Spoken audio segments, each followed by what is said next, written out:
من کنت مولا علی علی۔ قصہ نمبر 48۔ بسم اللہ الرحمن الرحیم۔ السلام علیکم۔ ما کنت مولا علی مولا۔ حضرت سعد بن ابی وقاص رضی اللہ عنہ فرماتے ہیں، حضور نبی کریم صلی اللہ علیہ وآلہ وسلم مکہ مکرمہ سے واپس مدینہ منورہ تشریف لا رہے تھے۔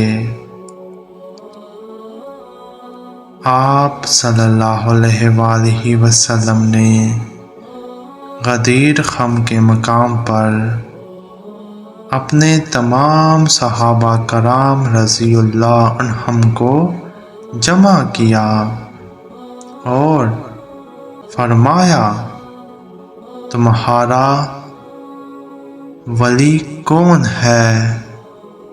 صحابہ کرام رضی اللہ عنہم نے 3 مرتبہ جواب میں کہا کہ ہمارے ولی اللہ اور اس کے رسول صلی اللہ علیہ وآلہ وسلم ہیں۔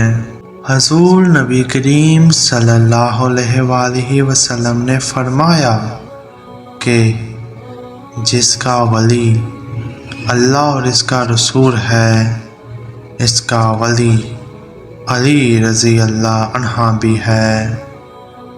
حضرت ابو الطفیل رضی اللہ عنہ سے روایت ہے،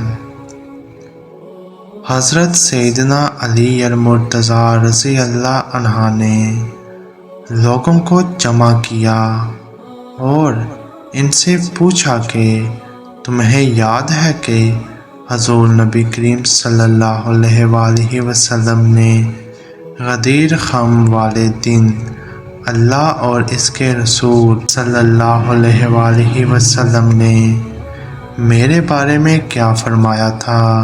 مجمع میں 30 افراد نے بآواز بلند کہا کہ حضور نبی کریم صلی اللہ علیہ وآلہ وسلم نے فرمایا تھا کہ جس کا میں مولا ہوں، علی بھی اس کا مولا ہے۔